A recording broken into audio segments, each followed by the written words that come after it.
Bible. Jadi 70% isi kitab Anda itu sebenarnya isinya dari dalam Bible, Bang. Itu. Cuman kalian banyak tidak tahu. Seperti itu.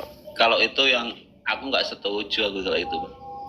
Iya, Anda tidak setuju karena Anda belum belajar. Ya. Mau saya kasih contoh? Mau? Nah, gimana? Oke. Sekarang saya tanya sama Anda punya Al-Quran di rumah? Ya pasti punya. Kalau orang Islam pasti punya, Bang. Oke. Apakah Anda sudi untuk membukanya? Ya kalau pas udah wudhu pasti dibaca. Iya, kan malas kan?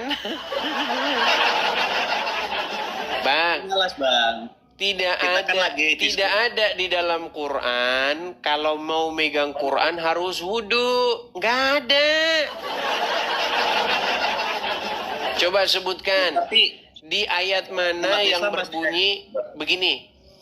Adakah ayat yang berbunyi, jikalau kamu ingin menyentuh Al-Quran, maka kamu harus berwudu dulu? Mana ayatnya? Nggak ada. Itu adalah ungkapan berlebih-lebihan yang akhirnya dipercaya oleh umat. Aslinya nggak ada. ya kan itu kan kitab suci, Bang. Jadi kita harus suci juga dong, Bang. Kalau pas Apakah memegangnya. dengan berwudu Anda menjadi suci? Sekarang saya tanya, kalau ada orang jorok, contoh dalam pengertian jorok itu bukan jorok fisik. Contoh misalnya dia koruptor. Dia koruptor, ya kan? Dia maling uang rakyat. Lalu dia berwudu. Apakah berwudu itu menjadikan dia suci? Dia menjadikan suci kan cuma untuk raganya itu, Bang. Kalau masalah hati sama perbuatan dosa itu kan urusan Tuhan itu, Oke, Bang. raganya. Sekarang saya tanya, mana lebih bersih wudu daripada mandi? Gimana, Bang? Lebih bersih Wudu sama wudu atau mandi. mandi? Ya kalau mandi itu memang bersih. Cuma kalau wudu itu kan Iya, aturannya. mandi saja kalau begitu, Bang. Contoh, saya kasih contoh. Sebenarnya banyak sekali, Anda ini banyak sekali menyalahpahami. Atau Anda sebenarnya malah dikerjain sebenarnya, bukan gini. Ini dengerin. Saya kasih contoh. Contoh ya, contoh. Kalau misalnya, Anda berpikir bahwa dengan cara wudhu itu membersihkan raga. Anda tahu tayamum nggak? Tayamun, tahu tayamun? Tahu, Bang. Apa itu tayamun? Ya, itu kalau nggak ada air, Bang. Ya, berwudhu pakai apa? Pakai debu bersih. Pertanyaan saya, kalau berwudhu pakai debu, tambah bersih apa tambah kotor? Ya itu kan karena Jangan bisa karenanya dulu, sebentar, tenang. Kalau berwudhu dengan air, ya mungkin bisa jadi tambah bersih. Ya, tapi kalau berwudhu dengan debu, tambah bersih apa tambah kotor? Ya nggak tambah kotor. Itu kan debunya juga harus debu yang bersih, Bang. Bukan asal-asalan. Debu yang bersih. Debu yang bersih. Bang, sebenarnya banyak yang Anda tidak tahu dari agama Islam. Saya ini mau neruskan juga, nanti gimana ya? Anda juga nggak ngerti. Gini, Bang. Pernah dengar riwayat suatu kali Rasul pernah berwudu atau pernah ditanya seputar sumur Budla'ah namanya. Tak pernah dengar itu? Pernah nggak? Pernah nggak? Sumur jam-jam. Sumur jam-jam lagi. Itu sumur tempat pembuangan sampah, softtek dan lain sebagainya, Bang. Bekas-bekas pembalut dibuang ke situ. Nah, itulah yang dipakai berwudu. Makanya saya bilang, Bang, bagaimana mungkin berwudu itu sebenarnya membuat bersih? Itu tidak benar, ya. Saya tunjukkan kepada Anda ini. Berat ini ya. Makasih, teman-teman. Saya kasih contoh ya. Berwudu. Sebentar ya. Saya kasih tunjuk sama Anda.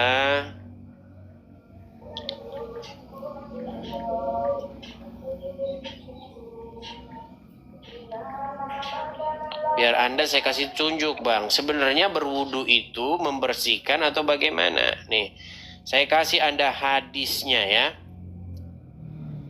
Saya balikan dulu kamera saya, Bang ya. Biar Anda bisa melihat nih. Saya mengajari kalian ini belajar. Kelihatan ya, Bang ya?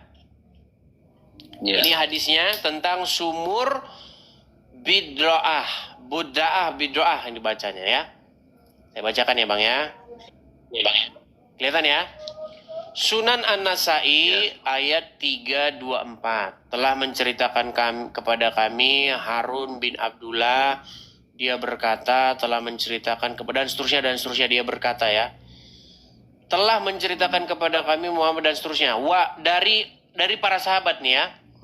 Jadi Rasulullah Shallallahu Alaihi Wasallam pernah ditanya, wahai Rasulullah, ya, apakah kita boleh ambil air wudhu dari sumur budla'ah, yaitu sumur yang dijadikan sebagai pembuangan daging-daging anjing dan kotoran haid, soptek, Bang, serta barang-barang yang busuk. Rasulullah Shallallahu Alaihi Wasallam bersabda, air itu suci, tidak ada suatu pun yang membuatnya najis.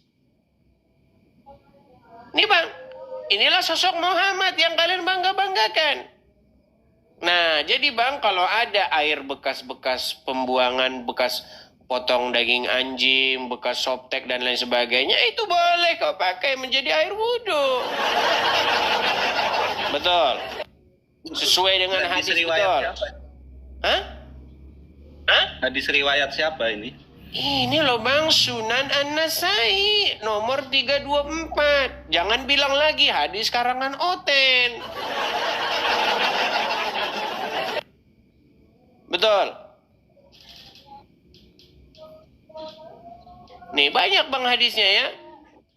Yaitu sumur yang dijadikan pembuangan barang-barang bau busuk. Beliau bersabda, air itu tidak dapat dinajisi oleh suatu apapun. Makanya, Bang, kalau ada lalat masuk air minum Anda harus tetap minum karena tidak bisa najis air itu. Begitu ya, seperti itu. Nah, langsung bilang hadis palsu, sungguh nekat yang nyata. Jangan bilang palsu-palsu ya. Kalau tidak percaya, Bang, sekarang zaman Google, Bang, zaman internet. Ketik saja sumur budla'ah. Ya, yaitu sumur tempat pembuangan barang-barang busuk itu, dan itu dipakai oleh Nabi dan juga oleh para sahabat untuk berwudu. Itu bukannya tambah bersih, Bang, tambah kotor. Ya, seperti itu. Jadi saya minta kepada Anda, Bang, dalamilah. Ayo, mari dalami kebenaran. Nah, saya sebagai orang Kristen, Bang, yang sudah mendalami agama, yang sudah hampir 14 tahun menelitinya, saya hanya berpesan kepada Anda, marilah datang kepada Tuhan Yesus. Supaya apa? Supaya kita beroleh kebenaran dan hidup. Begitu, Bang, ya. Ayo, datang kepada Tuhan Yesus, ya. Akulah jalan dan kebenaran dan hidup. Jangan mengikuti orang yang ada di dalam kubur. Begitu ya, Bang Wawan, Ade Wawan. Semoga Anda sadar. Jangan banyak-banyak nih. Kalau banyak-banyak juga nanti tumpah, oke? Seperti air minum, diisi sedikit-sedikit saja. Nah, nanti kalau Anda sudah paham yang sedikit-sedikit, maka nanti Anda akan menerima kebenaran. Setuju ya? Gini, Bang, satu, Bang. Silakan. Bukannya kalau sesama umat beragama kita harus saling menghormati, Bang? Nah, ini lagi nih. Bang, kenapa ketika saya menyebarkan kebenaran, Anda langsung jurus terakhirnya kita harus hormat menghormat. Kita harus harga menghargai. Bang, ini kan saya hanya menjawab kalian saja. Lalu bagaimana dengan kajian-kajian kalian? Contoh nih Bang, saya kasih contoh. Saya balikin dulu badan saya Bang ya. Saya balikin dulu badan saya. Bang, coba baca itu buku apa Bang? Baca? Yesus, bukan. Enggak, baca dari atasnya. Dari atas, dari atas. 101 bukti Yesus bukan Tuhan. Siapa yang bikin bukunya?